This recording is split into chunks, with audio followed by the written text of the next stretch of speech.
kasih persaudaraan. Ya, saudara-saudara, artinya kasih persaudaraan. Kita bersaudara karena kasih. Karena Yesus mengasihi kita, kita kenal.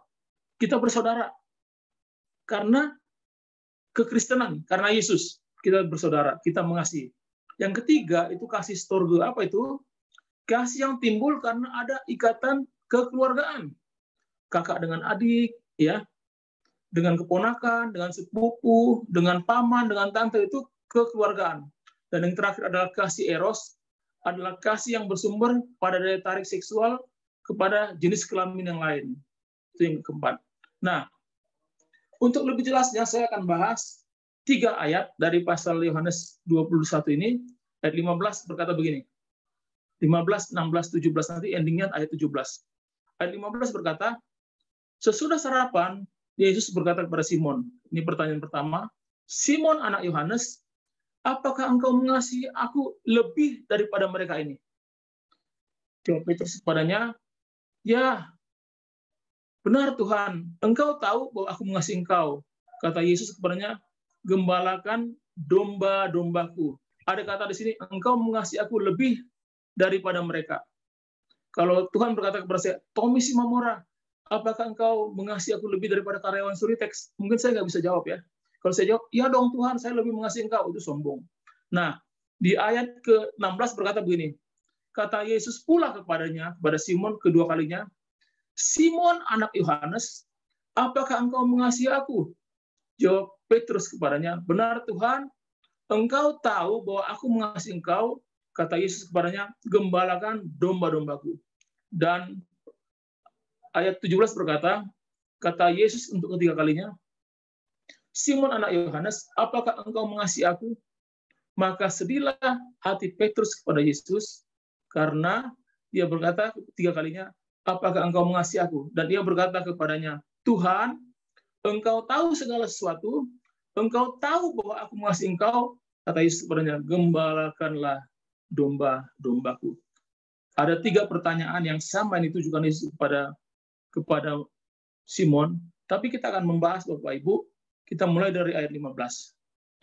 Pertama dikatakan, setelah makan bersama, Yesus berkata kepada Petrus, pertanyaan Yesus di dalam bahasa ini seperti demikian, apakah engkau mengasihi aku?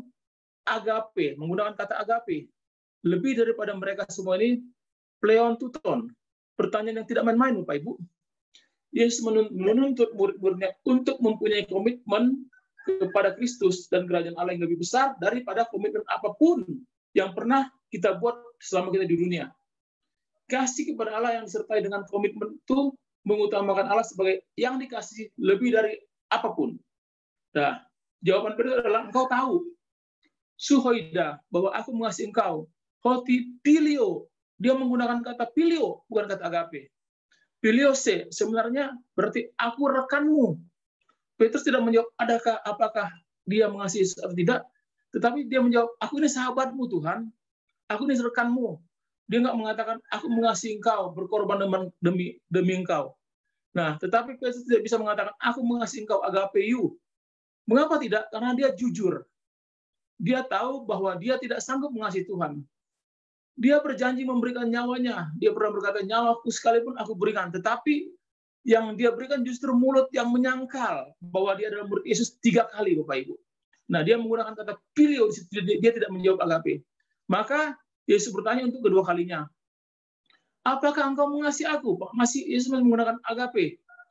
Yesus tidak lagi memakai kata lebih daripada mereka semua. Perhatikan ayat 15, lebih daripada mereka semua Tuhan dihilangkan. Pleteon, tauton, tidak digunakan lagi. Yesus mengurangi tuntutannya bagi komitmen Petrus. Dia tidak lagi menuntut Petrus untuk mengasihi dia lebih daripada segalanya. Yesus hanya mengatakan, bertanya, apakah engkau mengasihi aku? Agapemi, itu saja. Nah, menjawab pertanyaan kedua ini, Petrus mengatakan hal yang sama dengan jawaban pertama. Engkau tahu, suhoida, bahwa aku rekanmu, hoti piliose. Jawaban yang sama, Tuhan Yesus mengurangi tuntutannya kepada Petrus, tapi Petrus tidak berani menaikkan komitmennya. Petrus sudah tahu bagaimana rasanya memberikan komitmen karena dorongan emosi. Ya, di emosi dikatakan, nyawaku sekalipun aku berikan. Tetapi tidak terpelihara dengan konsisten. Ada banyak orang banyak berjanji tapi tidak mau menepati atau gagal menepati janjinya ketika krisis tiba, ketika hal itu terjadi, komitmen emosi meluap hilang, lenyap di telan ketakutan yang mendorong Petrus untuk menyangkal Yesus 3 kali. Dan ini terjadi dalam dunia kita, ya. Ada teman-teman yang dulunya sama-sama melayani, sama-sama giat dalam pelayanan Tuhan, tiba-tiba sudah pindah iman, Bapak Ibu. Ngajar sekolah minggu. Sedih sekali saya lihatnya. Apa yang diajarkan buat anak-anak kita ketika dia meninggalkan Yesus. Nah, komitmen, rasa kasih, ya, mengasihi Yesus dengan sungguh-sungguh itu bisa dilihat dari buah-buahnya. Harusnya ada perubahan yang ditampilkan dalam kehidupan. Pertanyaan itu ditanyakan Yesus kepada kita, apa engkau mengasihi aku? Apa engkau mengasihi aku? Apa engkau mengasihi aku? Sampai 3 kali. Nah, pada pertanyaan ketiga, ayat 17 berkata begini, maka Yesus bertanya untuk ketiga kalinya. 3 pertanyaan menebus kembali 3 penyangkalan Petrus.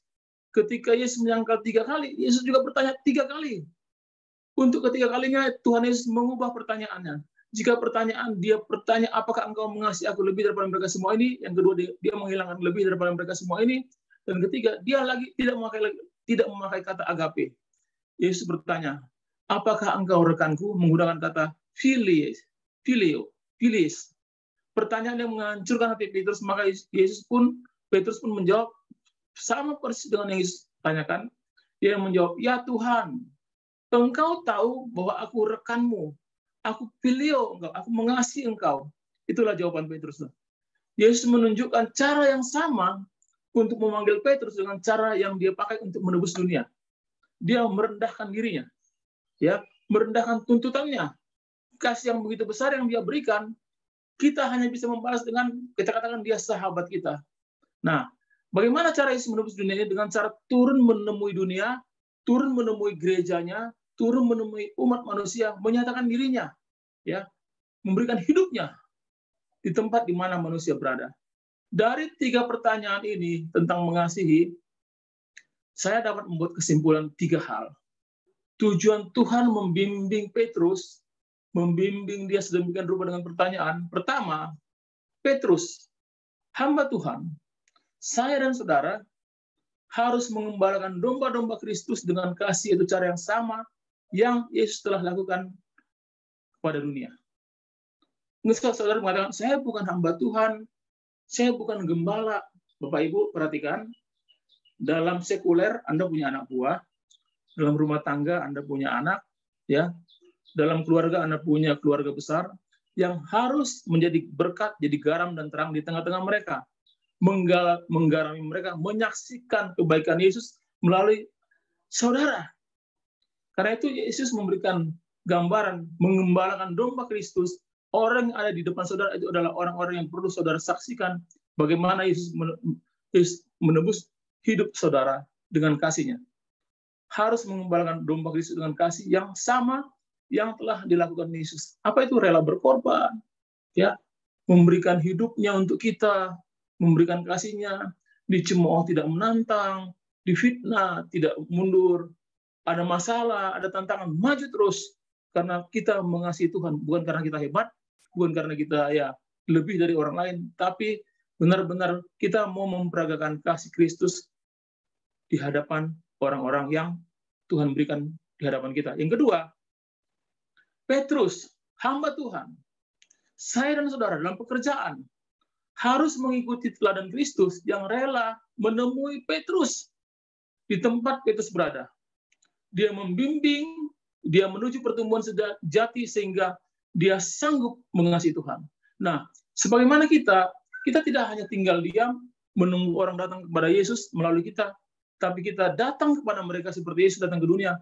Kita datang ke keluarga kita datang ke sahabat kita datang ke rekan-rekan kita datang ke bawahan kita, menyatakan kasih Tuhan kepada mereka.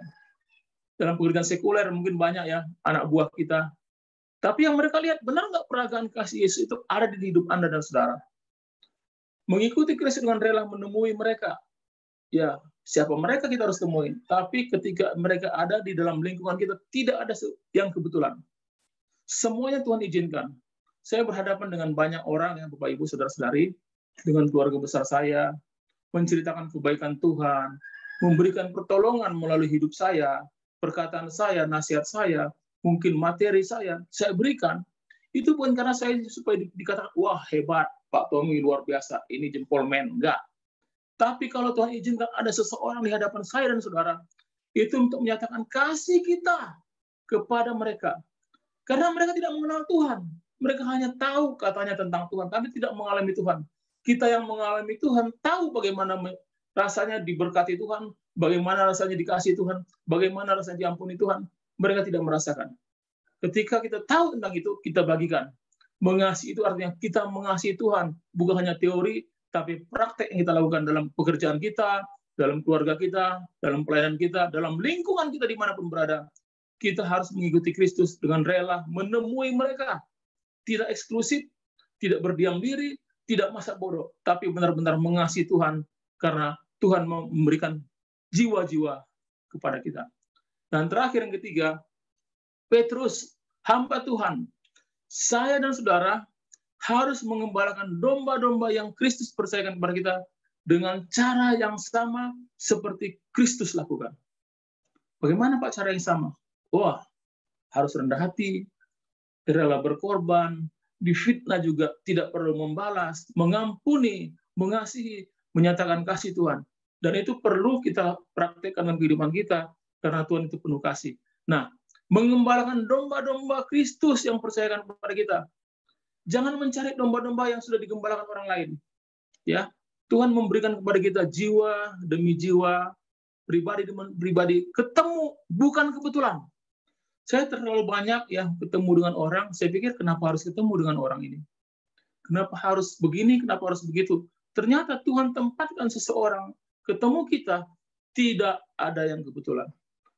Akhirnya mereka dimenangkan bagi Tuhan, akhirnya mereka dibina melalui kita, melalui pelayanan kita. Mereka bertumbuh, mereka terus mengasihi Tuhan, mereka terus melayani Tuhan, dan mereka lihat ada buah-buah pertumbuhan rohani, ada jiwa-jiwa yang dimenangkan bagi Tuhan. Itu karena kita mengasihi Tuhan. Bukan karena kita ingin, wah, supaya pelayanan saya terkenal, supaya orang tahu tentang siapa saya, tapi berserah pada Tuhan. Memberikan yang terbaik bagi Tuhan, mengasihi Tuhan dengan apa yang ada pada saya, apa yang pada saudara, apa yang ada yang Tuhan berikan dalam pelayanan, dalam pekerjaan, untuk mempermuliakan nama Tuhan.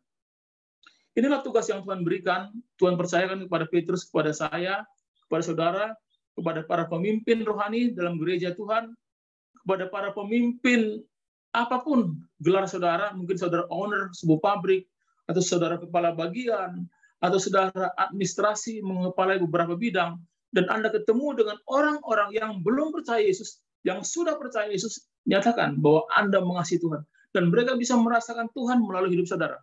Sama seperti Kristus telah mengembalakan kita, demikian kita juga harus mengembalakan domba-dombanya yang Dia percayakan kepada kita.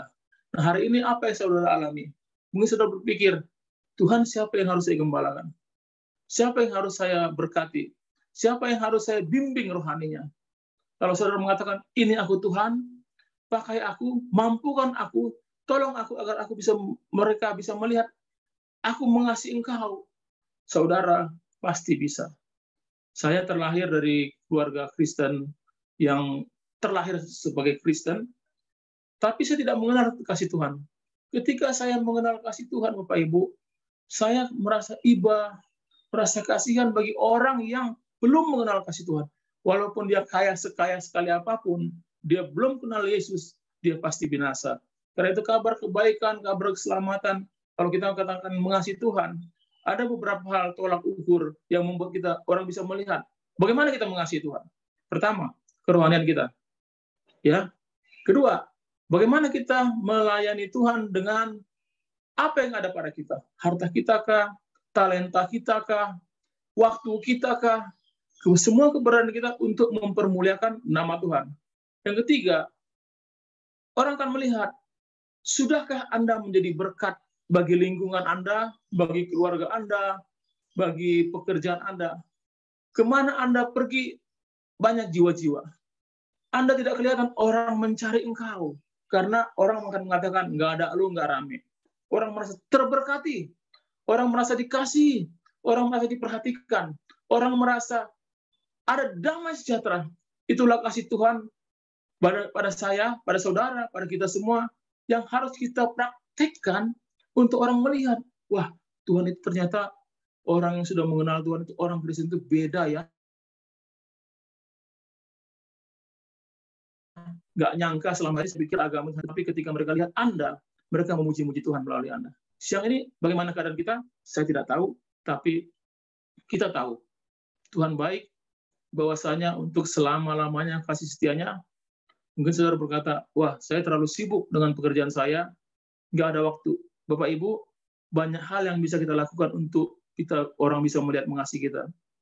Kita bisa membagi renungan, ya, apa itu kata-kata firman Tuhan yang mungkin saudara tidak tampilkan ayatnya. Teman-teman SMA saya merasa terberkati dengan firman Tuhan yang saya bagikan tanpa memberikan ayatnya. Saya sapa dengan selamat pagi. Kita berikan ayat dari Amsal atau dari Mazmur tanpa menyebutkan alamatnya, tanpa ada kata Yesus, hanya Tuhan saja. Mereka terberkati. Mereka bertanya, Bang Tommy, Pak Tommy, bagus-bagus kata-katanya kalau kasih semangat pagi-pagi. Pintar Bang Tommy, dari mana kata-katanya? Padahal itu dari firman Tuhan, ya. Mereka bersemangat. Mereka mengatakan, kok Bang Tommy berubah sekarang ya? Kok Anda berubah ya? Nggak usah bertanya, mereka akan melihat bahwa ada perubahan yang Tuhan kerjakan. Ada satu perubahan yang orang mengetahui bahwa kita itu dalam Tuhan, bahwa kita mengasihi Tuhan, bahwa kita memberkati orang, bukan karena kita ingin dipuji, tapi kita menyemangati, memotivasi, mengingatkan mereka akan kasih Tuhan, mengingatkan mereka akan kehidupan, mengingatkan mereka akan kebaikan, mengingatkan mereka akan apa yang harus mereka lakukan dan tidak mereka lakukan. Mari Bapak Ibu Saudara-saudari, dengan tema ini saya merasa terberkati. Saya bertanya, Tuhan, apakah aku sungguh mengasihi Engkau seperti Engkau bertanya kepada Petrus? Pertanyaan yang sama diberikan kepada saya, diberikan kepada Bapak Ibu Saudara-saudari yang ada dalam Zoom ini. Coba koreksi hati kita. Tanya kepada hati kita, apakah saya benar-benar mengasihi Tuhan?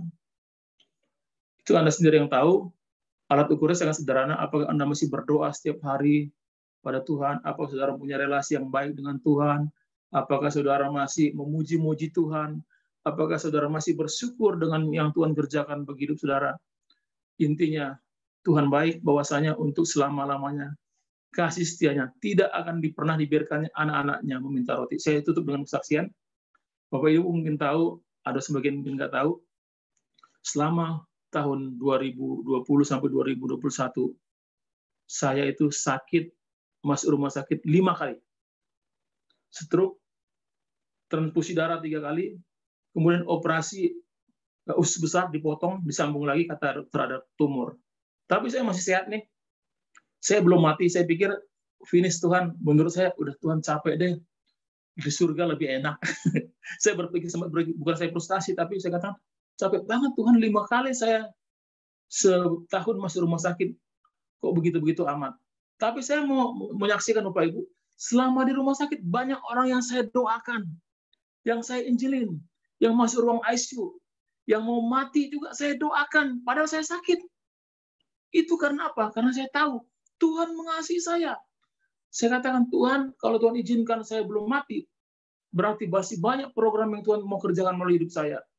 Saya katakan, ini saya Tuhan, pakai saya Tuhan, layakkan saya Tuhan, mampukan saya Tuhan, tolong saya Tuhan. Dan benar Bapak Ibu, saya sehat nih. Saya dipotong 24 jahitan, ya. Transfusi darah 3 kali saya kurangan darah, udah habisnya sampai 5, berapa itu, 5,4 misalnya. Dan kalau turun lagi, Anda bahaya. Saya masuk 6 labu masuk dalam darah saya ini, dalam tubuh saya, darah orang lain. Semuanya karena anugerah. Kalau kita mengatakan bahwa Tuhan baik, ayo balas kebaikannya dengan menceritakan kebaikan Tuhan, dengan menceritakan berkat Tuhan, dengan menceritakan mujizat Tuhan, dengan menceritakan kasih Tuhan, engkau akan bersemangat hidup. Amin, pasti itu. Yang percaya katakan amin. Nah, siang hari ini saya akan akhiri firman Tuhan ini dengan doa agar saudara bisa merasakan kasih Tuhan, bisa mengekspresikan kasih Tuhan, bisa mengekspresikan kuasa Tuhan, bisa menikmati berkat Tuhan, bahkan membagikan hidup saudara, membagikan berkat saudara untuk memperlebar kerajaan Tuhan, untuk mempermuliakan nama Tuhan. Amin. Tuhan memberkati. Kita berdoa. Baik, kita berdoa, tundukkan kepala. Tuhan, ini kami berterima kasih, bersyukur buat kebaikan-Mu. Kami katakan, Engkau baik Tuhan. Sungguh baik dan sangat-sangat baik. Ampuni kami kalau selama ini kami Tuhan mungkin merasa Engkau kurang baik, Engkau tidak menjawab doa kami, bahkan kami meragukan kasih-Mu Tuhan. Ampuni kami. Kami katakan, Engkau baik, bahkan nyawa-Mu sendiri Engkau berikan untuk menjadi tebusan dosa kami.